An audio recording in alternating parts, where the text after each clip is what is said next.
National voter awareness day జరుపుకుంటున్నాము. అట్లా మీ అందరికీ తెలుసు మన ఓట్లో చాలా పవర్ ఉంటుంది. ఎలక్షన్స్ అంటే MLA election, local municipal election, లేకపోతే పార్లమెంటరీ ఎలక్షన్, ప్రతిసారి ఓట్ వేయాలి.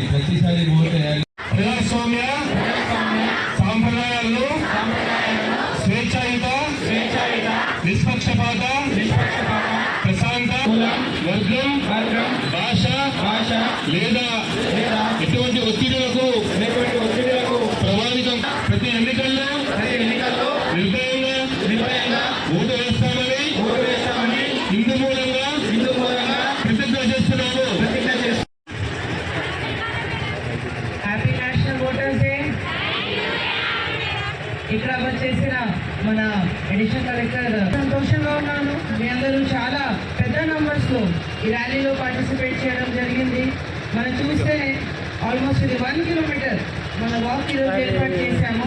కానీ ఆ రోడ్లో 1 కిలోమీటర్ ఎంటైర్లీ పబ్లికే నాకు కనపడింది. సో ఇది ఒక గొప్ప సక్సెస్.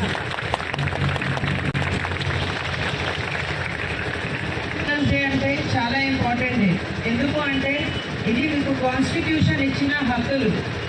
ఓటింగ్ ఇది రైట్ అండ్ ఇది చాలా ఇంపార్టెంట్ రైట్. ఎందుకు చాలా ఇంపార్టెంట్ రైట్ అంటే this decides the future of democracy. So actually in urban areas చాలా మంది సర్వీస్లో ఉంటారు, ఎంప్లాయీస్ ఉంటారు. మీరు ఇది ఆపర్చునిటీ యూజ్ చేయాలి. కాబట్టి మీకు ఎలక్షన్ రోజు, ఓటింగ్ రోజు కూడా స్పెషల్గా లీవ్ దొరుకుతుంది. కానీ తర్వాత కూడా అర్బన్ ఏరియాస్లో కామన్గా కూడా ఓటింగ్ పర్సెంటేజ్ తక్కువ ఉంటుంది. ఈ ఓటింగ్ డేలో, ఈ నేషనల్ ఓటింగ్ డేలో మీ అందరితో నేను ఒకటే ప్లేజ్ కోరుతున్నాను. అర్బన్ కానీ రూరల్ కానీ అందరూ వచ్చి ఓటు వేయాలి. ఓటు మతం కాకుండా, కులం కాకుండా న్యూట్రల్గా డెవలప్మెంట్ కోసం ఓటు ఇవ్వాలి.